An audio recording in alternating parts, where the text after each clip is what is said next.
and welcome back. Welcome back to my YouTube channel, everyone.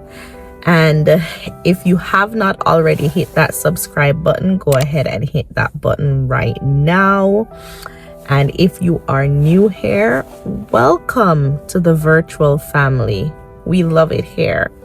So go ahead and tell a friend to tell another friend to hit that subscribe button as we are on the road to 1,000 subscribers. Like, share, and leave a comment for your girl so that we can keep the communication going even after the episodes have been posted. So guys, thank you so much for joining me on this episode. You are coming along for my fibroids journey. So those of you who know me probably don't even know that fibroids are something that I have struggled with.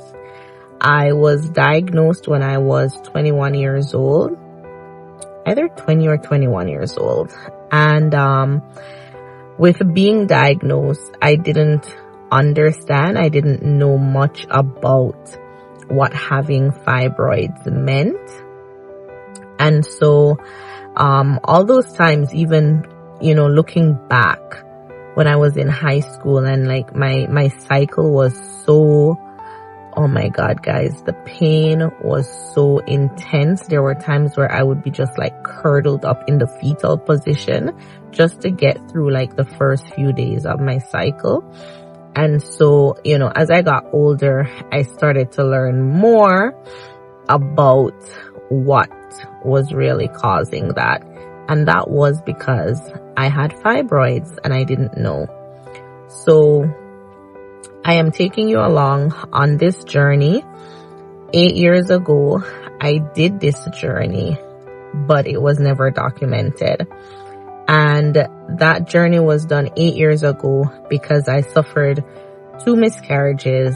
And then, as you guys know, I have my handsome little boy, chosen. And that happened after I did my fibroid surgery. So I've gone back in and we have discovered that they have come back again. The last time I did my surgery, my OB took out 15 of them at that time. And so, you know, at the time she told me she could have managed to take out more, but she didn't want to damage my uterus. And with that being said, she also explained, you know, if I ever got pregnant, my my birthing story would definitely involve having a C-section. So all of that was pretty much information that was provided for me to prep me for the journey ahead.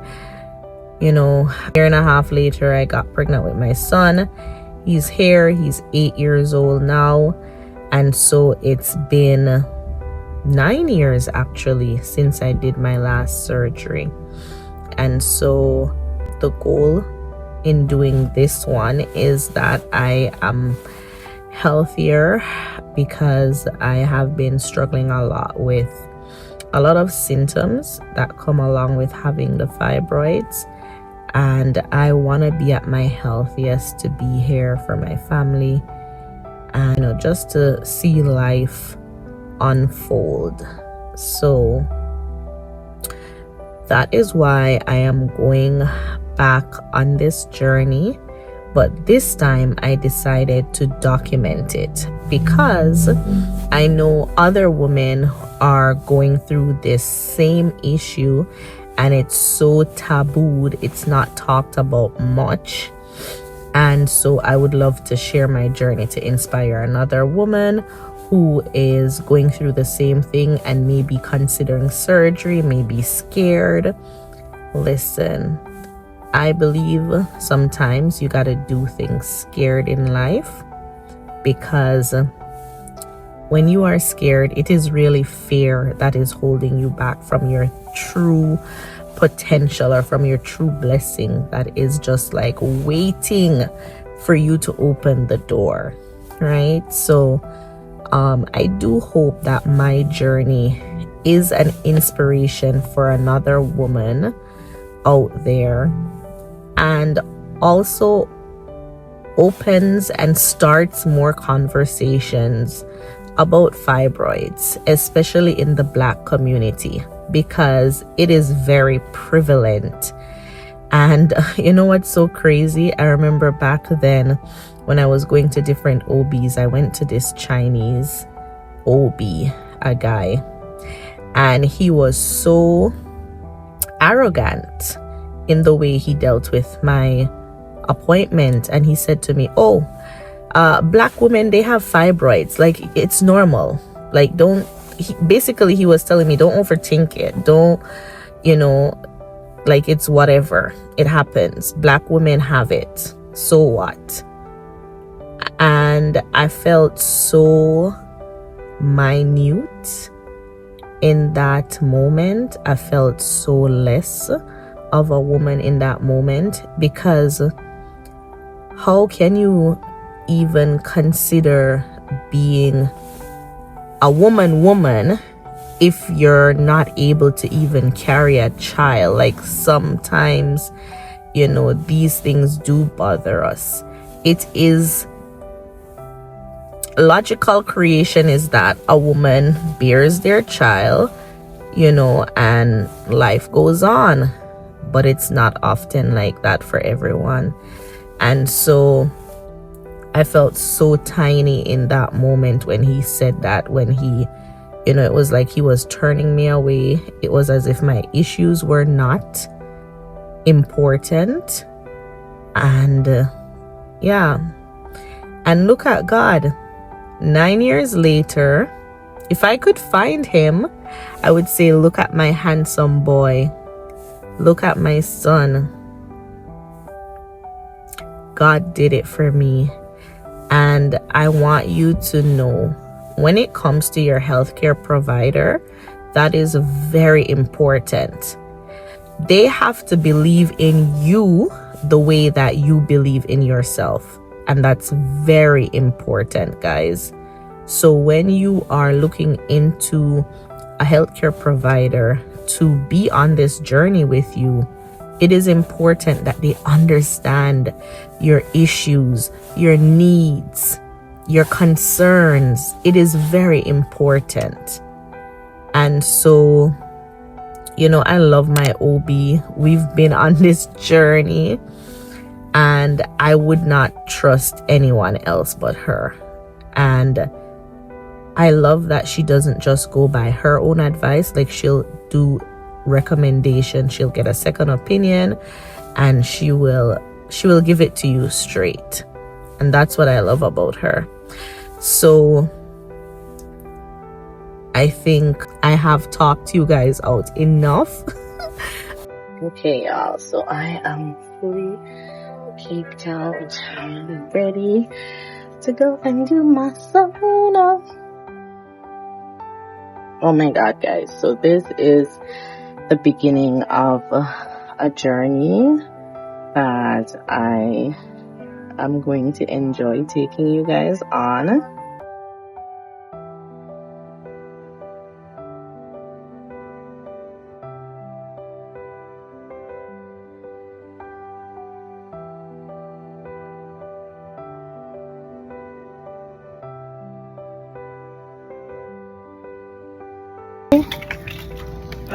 Morning. I'm here to pick up.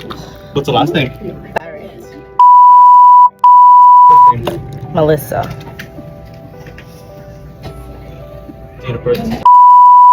Correct? Got one medication, correct? Yes. 92.89 today. Alright. Anyway.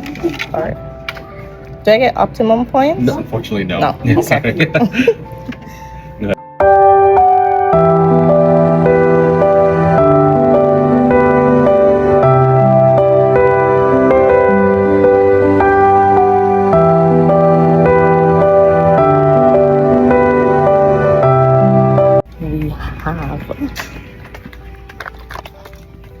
Prescription.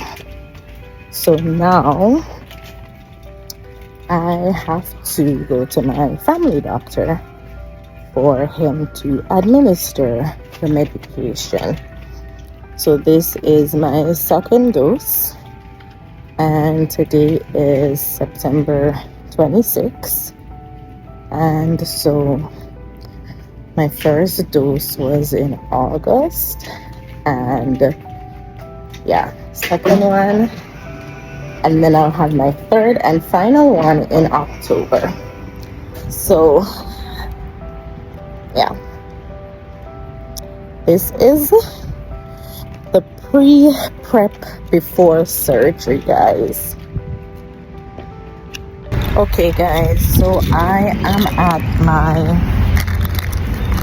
OB, and the reason I'm going today is to drop off my prerequisite forms. Thank you guys for coming along on this journey with me. It's my second rodeo, and so I'm just giving God thanks that my body is going to be able to do this again. Alright, let's go. Alright, so I am at my OB's office. Here we go.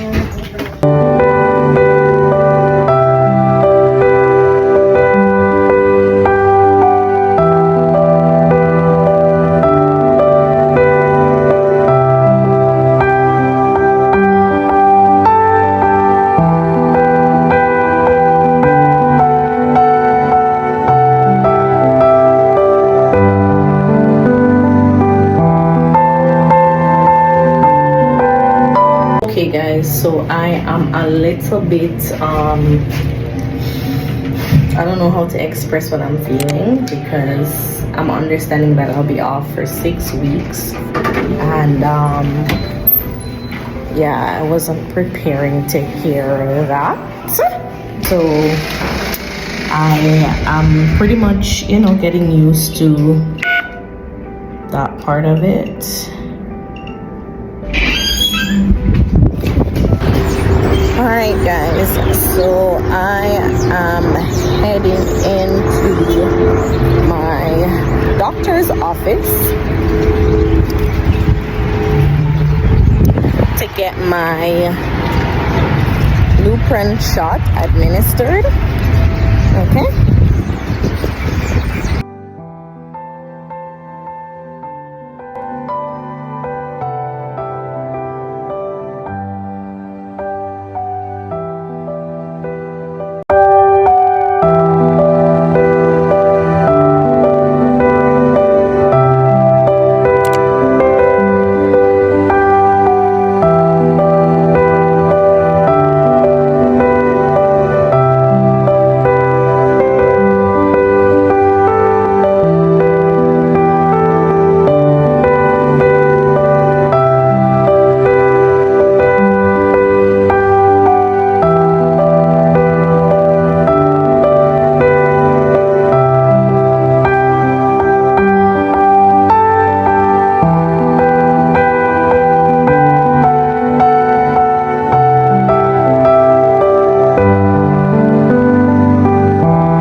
Oh God.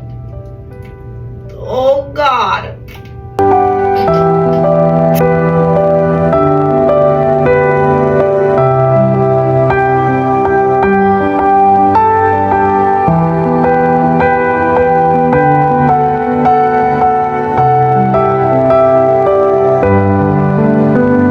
Okay guys, so I came to pick up the last round, so this is the last one, and then tomorrow I'll have it administered by my family doctor.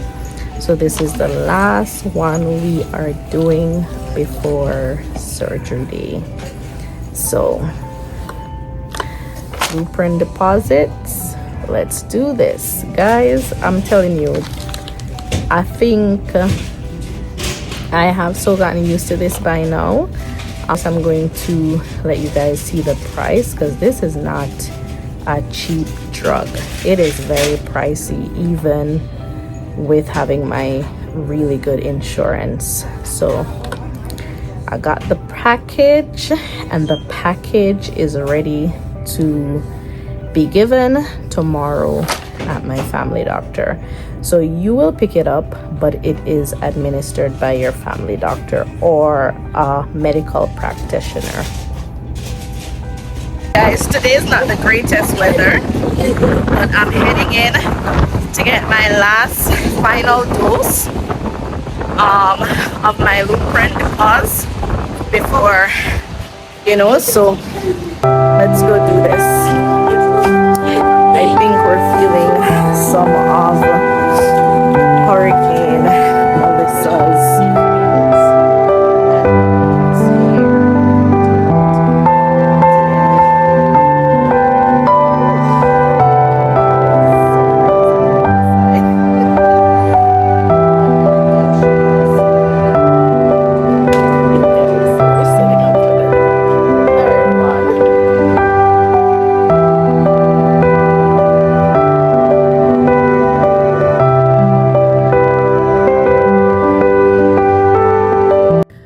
Okay guys, so it is the night before I go in to do my anesthesiologist visit. So this is done at least 2 weeks before surgery day. And once I go in tomorrow, which I will take you guys along for this journey, I will have an idea of what is actually happening. So far, I just have an appointment time, and I know that they said I can go ahead and eat. I don't have to do any fasting. And they also said it's my responsibility to bring in all medications that I'm currently on. And I did get a reminder call this evening on my way home, and I know in the recording it said the visit can take up to 4 hours. So thank God I had booked an early time, and once I get there tomorrow, I will do some more vlogging so that you guys can have an idea, because of course, you're on this journey with me, and I want another person who may be considering it or currently, going through the same issues with fibroids to know that you're not alone, and other women are going through it as well. And this is my way of how I went through my journey. So stick around, guys. There's a whole lot more to dabble into. All right, guys, good morning. So I am heading to my anesthesiologist appointment this morning. Just dropped off the little one, and I'm on my way. Come with me. Let's go see what this part of the journey is like.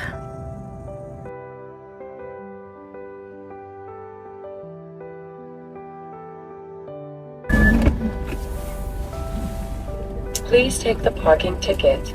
Please enter following the guidance. Okay, guys. So got my parking ticket, and of course, I am looking for the closest parking to where I'm going, because I don't want to be parking far.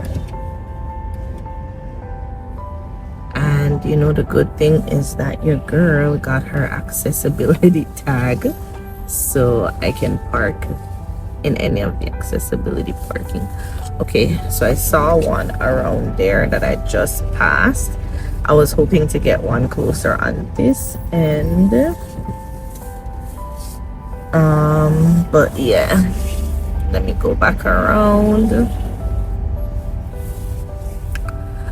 I love the view that the sun is giving me.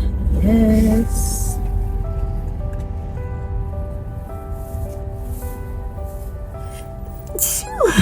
Bless me. Bless me, bless me. I'm trying to figure out, right? This parking says accessibility, but then in the same breath, I am seeing, hold on. It says accessibility, yeah. But in the same breath, I'm seeing where it says electrical parking. So, remember electric. You know the electric vehicles, yeah.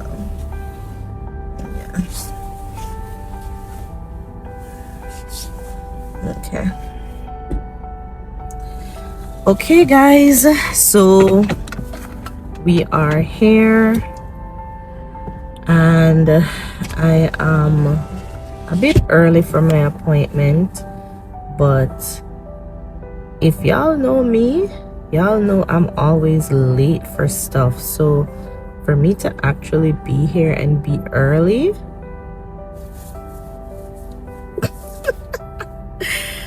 yes, let's go get this part of it done.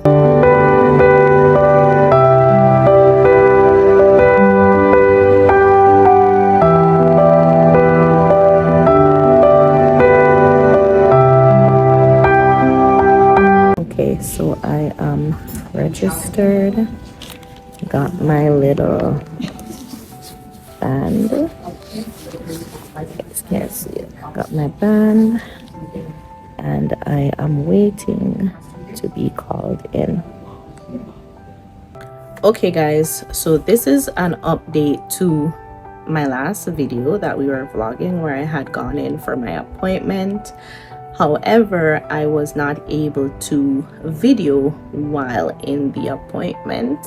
It is not allowed. So I thought I would just share with you all what happens at that anesthesiologist's appointment. So of course, they called my name. It is the most infamous name right now. And I got a really good nurse. She was actually laughing when she called my name. She goes, Melissa, the people are not happy with you right now.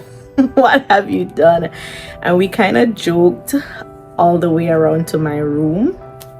And she was telling her other coworkers, and I was just like, listen, at this moment, I am changing my first name. I go by my middle name at this point. And we were all laughing. So that was kind of a smooth over moment. Enjoyed that. Lots of recognition for the wrong reasons. But anyways, so once we got into the room, my medical history was evaluated, was verified, and confirmed. Do you understand what I'm saying, guys? So basically, everything that I had filled out on my prerequisite forms, basically they go over with you to make sure that everything is there and everything is correct. Your personal information, they make sure that's also correct. Your name, your address, your telephone number, your next of kin, your emergency contact, right? So they make sure all of this information is correct. Then I was asked to do EKG because sometimes I do have like chest pains. So, you know, did that. Everything was good. She just wanted to make sure that we are on the safer side of things. And then from there, we did my height, we did my weight, which, guys, I am not pleased with my weight right now at this appointed time. However, I still have to take it easy because after having my car accident, I have not been able to work out the way I would really love to work out because I constantly have extreme back pain. So that has always been a hindrance since I've had my accident. Anyways, I explained that to her because of course they ask you, do you have any issues? And I did let her know about that with the back pain. Other than that, I am a healthy human being. And then also we spoke about having blood work done. And yes, I did have to give some blood. I was not happy, but I will say I do love my nurse. She was bam bam, in and out. It was so quick. I didn't even know I got sticked by a needle, right? So I was so happy about that. Yeah, so blood work was done, and it was done because they wanted to know, one, what my blood type was. Even though I know and I could provide it, I'm sure they wanted to have their own definite confirmation of that, and that was by doing blood work. And then number two, they also wanted to know, just in case it came down to where I needed a blood transfusion. So knock on wood, I won't need that because I've never had to have one. But you know, the older you get, you never know with your body. So I am praying and hoping that that won't be my case and everything will be good. But that was the reason why they did the blood work. And then after that was done, that was pretty much the end of the appointment. I was given my paper here. I was told what time to come in. I was told what to do the night before in terms of bathing and what I shouldn't apply to my skin. Yeah, so the night before, I will do a regular bath, and then the morning of, I will have to bathe with a mixture that I had to purchase at the pharmacy. It is non-scented. And then after taking my bath, it's a medical bath basically. And then after taking that bath, I will not apply any roll-on, any lotions, any oil. I will go as I am. Okay, so that was pretty much what I was briefed on. And then I was sent off in good spirits and high expectations.